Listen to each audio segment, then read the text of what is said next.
On this program, we continue our conversation with Nirupama Rao.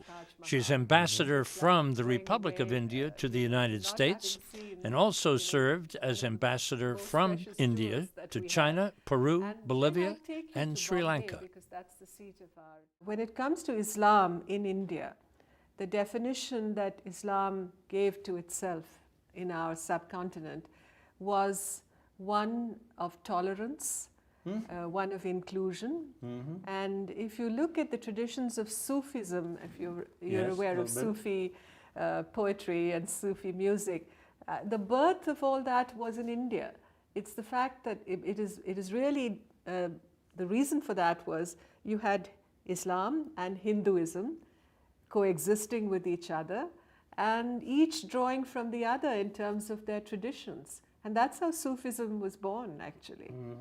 And it worked. It worked, absolutely. Let's talk a little bit about India's foreign policy in broad scopes. We talked a little bit about the relationship with the United States. How about its neighbors? How does India get along with China, get along with Russia? Well, India gets along with all these countries. It's because our policy towards our neighborhood is essentially founded on the fact that we need peace on our borders, we need stability in our region, that the greatness and the potential for India, its economy to grow, really rests on the fact that we need peace, we need relationships with our neighbors that are reasonable, that are rational, that seek to resolve problems through negotiation. And that is why with China, we've had a complex relationship. You're aware of that. We've had conflict with China in 1962. But over the years, and if you look at the relationship as we've had with China in the last 2 decades at least, there's been a management of tensions, there's been institutionalization of confidence building measures, there's been leadership level contact, there's been growth in trade and business ties. And with Russia, of course, we have a time-tested relationship, and it's a relationship that continues to be strong and vibrant. It's closer than I thought, huh? It is. It's always been a close relationship, and it's really defined by very close leadership level contact. And the Russian people, and I think there are lessons to be learned for all of us from this. The Russian people have a true fascination for Indian culture and Indian philosophy. In fact, the Oriental studies system in Russia is more than 250 years old, and it rests on the study of India, really, and on Indian philosophy. If you go to St. Petersburg. What do you think that the Russians are seeing in the Indian culture that intrigues them? I think it's the philosophy of India, a very ancient country, great civilization. They're fascinated by the history of India. And Russia, as you know, the history of Russia involved, Russian influence and rule in Central Asia also. And there have been very close links between Central Asia and India. The Mughals, for instance, the Mughal Empire, was founded by Babur, who came from Samarkand, which is now in Uzbekistan. So we've had these contacts with Central Asia through history, and the Russians have been very close to Central Asia, and therefore there's that link also. And our films, of course, the Indian film industry has been an object of great fascination for ordinary Russians. As it is for ordinary Chinese, let me add that too. Is that the Bollywood? Bollywood, and even before Bollywood is essentially a term we've used in the last 2 decades.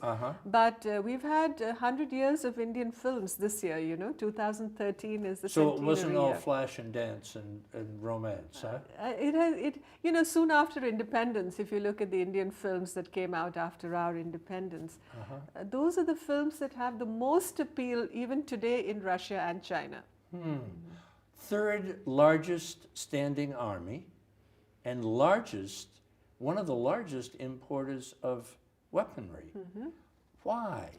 Well, it is essentially for the defense of such a large country. Look at our borders. Who is the enemy? Well, we've had a difficult relationship, as you know, with Pakistan. And 4 wars. there's been a history of, turbulence with China. It's not because we are a warmongering nation.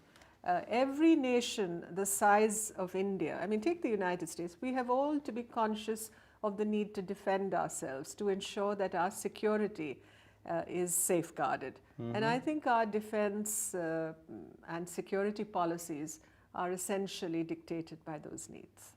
Let's hold on that note. We'll take a little break. Come back on the other side. We're talking with the ambassador representing the Republic of India to the United States, Ambassador Rao. We'll pick it up on the other side. More to come. Sit tight. This is America is brought to you by the U.S.-China Education Trust and the F.Y. Chang Foundation. The League of Arab States, representing 350 million people in 22 member countries. The Rotendaro Family Trust. The Embassy Series, uniting people through musical diplomacy, presenting international artists in diplomatic settings. And Ventana Productions, television facilities, editing, and distribution services. Madam Ambassador, India is such a fast-growing economy. Educate us a bit on what the pillars of the economy are and what we should keep our eye on. Well, yes, India is a fast-growing economy. It's one of the fastest-growing economies in the world, and it's poised to become the world's third largest economy in due course. I have no doubt in my mind about that. I think the pillars of India's economic strength are essentially the strong fundamentals when it comes to the management of its economy. I mean, even when we've had crises and even when we've had turbulence as far as the state of the economy is concerned, we've always managed to bounce back, and that is because it's extraordinarily resilient. It's an extraordinarily resilient economy. There is a foundation of natural resources, and we don't have oil and gas enough for our requirements, therefore, so we are very dependent on energy security in terms of imports from the outside world. But the fact is that our people, our human resources are very great. There is enormous talent within the country, and there is, we have had a good network. We inherited a good network of communication within the country from the British when they left. So we were, the whole subcontinent, I mean, India exists, is well integrated.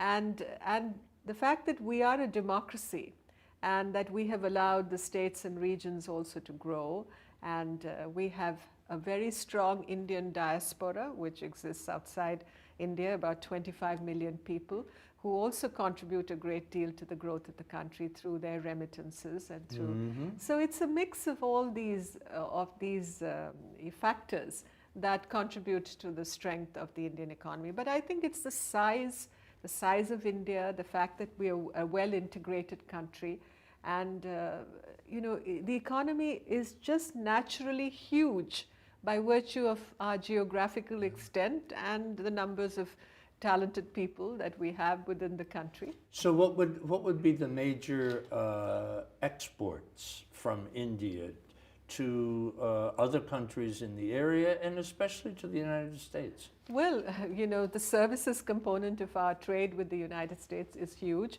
And in fact, about, I would say, a good proportion of the wealth that is generated from the IT industry in India is because of the fact that we have the strong services trade with the United States. We export a lot of commodities because we have natural resources that are exported to other countries, but I think it is important also to realize that the proportion of manufactured goods, engineering goods, automotive goods particularly, the auto industry in India, it's one of the great success stories. People talk about the IT industry, but also the auto and car manufacturing industry within India, and the automotive components that are manufactured in India have also become one of the standout stories as far as Indian exports are concerned. So engineering goods, IT, these are all the new, and textiles, of course. We're a big textile manufacturing country, and gems and jewelry. You know, India is the seat of diamond cutting in the world, diamond cutting and polishing, and we manufacture a lot of jewelry that is exported to many countries, including to the United States. And other than energy needs, what are some of the imports that are so... Well, we've had some debate within the country about the amount of gold that we import, because the Indian public traditionally has been a big consumer of gold. It's seen as a, you know, as a safe investment. But energy, I think, energy is a huge, makes a huge dent in our import bill, as it were, because we have to import petroleum and natural gas from outside. We were very surprised, and this came out of an event at your embassy a couple of months ago, that so many of the hotels and motels in the United States are operated by Indians. Absolutely. That was fascinating to learn. Is there a section of the country that kind of exports people who are in this area? Well, there are a lot of the motels in this country are owned by people who have come from Gujarat, which is in Western India. But even more importantly, I would say, I would attribute that to the fact that hospitality, you know, the whole concept of hospitality is something we Indians have developed to a very, I think, sophisticated level. I think even the term luxury, I mean, if you look at the luxury hotels that there are in India, they're the best in the world. I've lived in so many countries, and without, you know, tooting my horn, I would say that our hospitality industry in India, and if we are able to build our tourism and hotel capacity further, India will be unbeatable, because the traditions within the country are to look at guests and visitors from abroad as very special people, you know. So what would, you mentioned hospitality as being a characteristic of the Indian people. What would be, if you put all the Indian people together and you said, okay, here are 2 or 3 different other characteristics, how would you describe Indian people?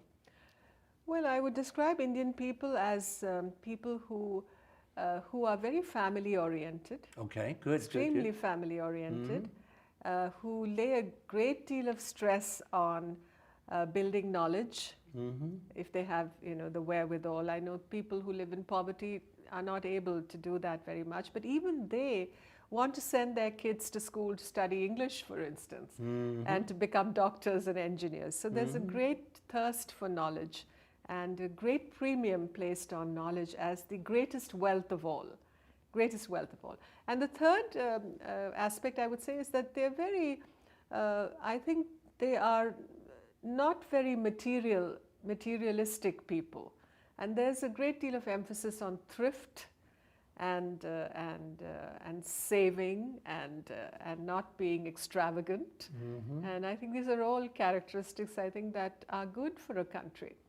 You mentioned family, and what went right through my mind, and I have no way to ask this question other than to say, looking at the news of recent weeks and months, we just shake our heads in understanding the relationship of women in India. Can you help us understand that at all? Because it just seems so tragic. Well, you're referring to the tragedy that happened in Delhi in December last year, the gang rape of that unfortunate young girl. And the way women are treated in general, yes. Yeah, but I wouldn't extrapolate that very tragic incident to suggest that women as a rule or in general are maltreated in India. I wouldn't be sitting here before you if that was the case. You know, I came from a family of 3 daughters. We didn't have brothers, and our parents brought us up to be independent and to stand on our feet, and they gave us the best that education could offer, the best opportunities. So I think with education, with the creation of awareness that all are created equal, that there can be no discrimination between boys and girls. I think that awareness is growing in India, and it is percolating down to the levels of the villages and the traditional communities also. But you must understand that this is a very ancient country. This is a country that has gone through a great deal of turbulence in the last few centuries, particularly of its history. That we are developing, that we are emerging, that there is a lot of change that is still happening in India, change for the better. And I think with that will also come a great elevation in the situation and the status of Indian women. And look at today, we have the Speaker of our Parliament is a woman.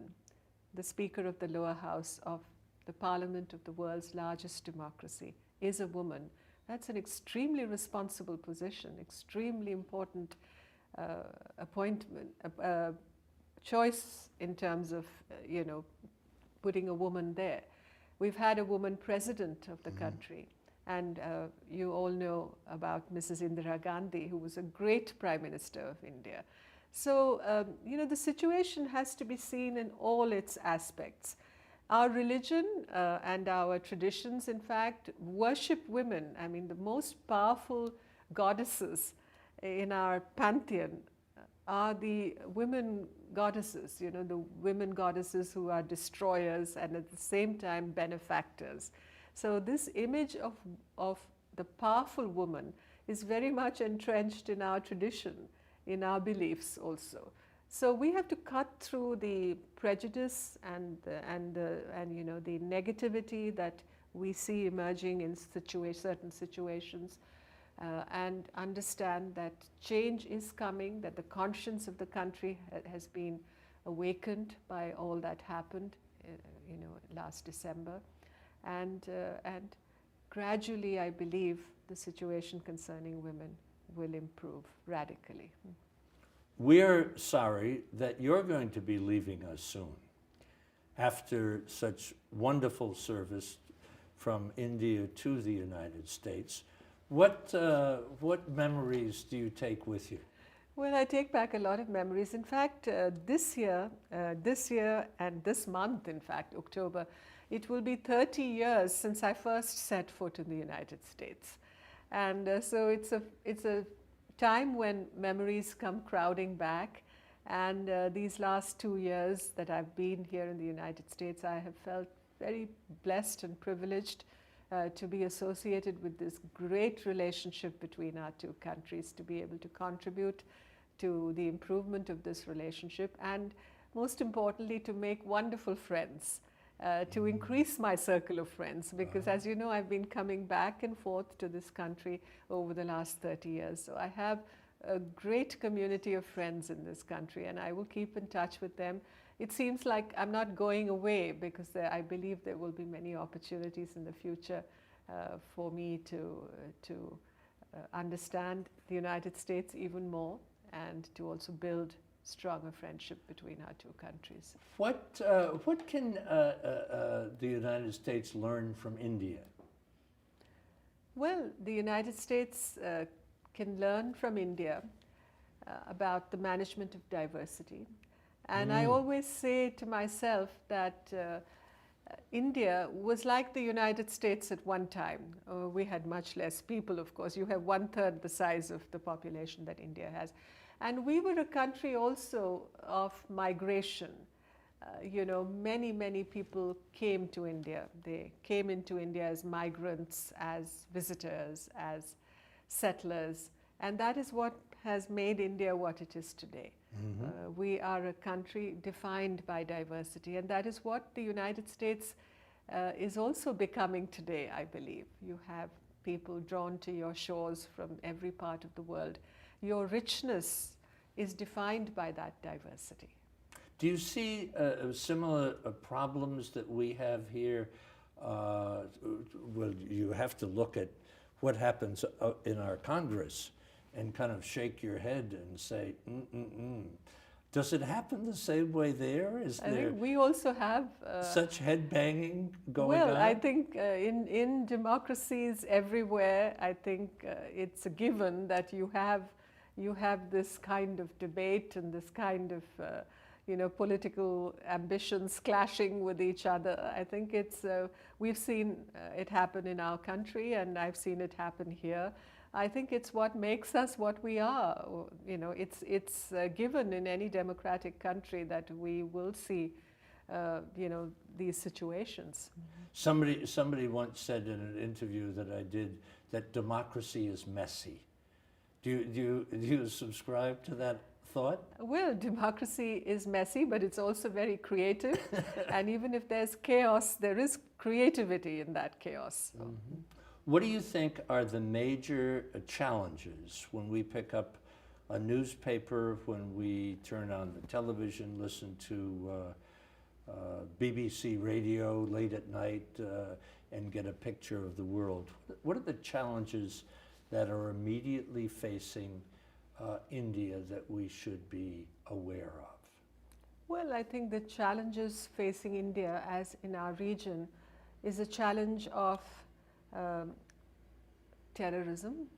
That is one major challenge because it has affected our cities, it has affected our homeland in the past, and it continues to threaten our security. Mm-hmm. And another challenge is, of course, poverty eradication.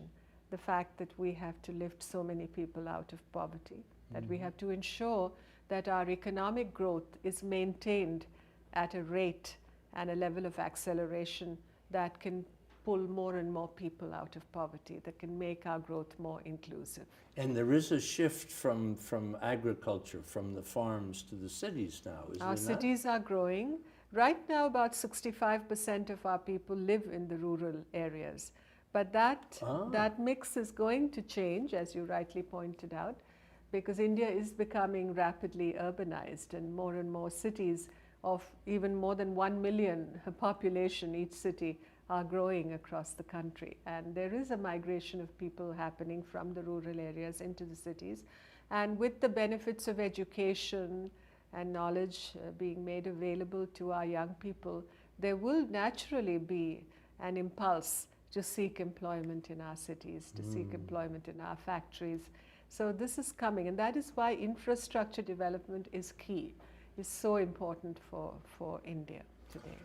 When we come to your country to do some television programs, and if you were our guide, that would be wonderful. I would love to do that. Thank you. Where would you take us? What would you have us see? And what would you have us experience? Okay. Of course, I'd like you to come to New Delhi, to land in New Delhi. And from there, I would take you to Agra. After, of course, Delhi, of course, is the seat of government. I would encourage a visit to our parliament to have a taste of our, democratic functioning. And I would show you the monuments, the historic monuments in Delhi. I would take you to Agra and Jaipur, because those are also beautiful places, and you can't miss the Taj Mahal. Mm-hmm. It's like going away, not having seen, one of the most precious jewels that we have. And then I'd take you to Bombay, because that's the seat of our, economically speaking, one of the key cities for the country. It's a commercial hub in many ways. So I would show you Bombay, which is in many ways, I think, a fascinating city. It's on the coast, it's on the Arabian Sea, it's a huge metropolis. They call it the maximum city.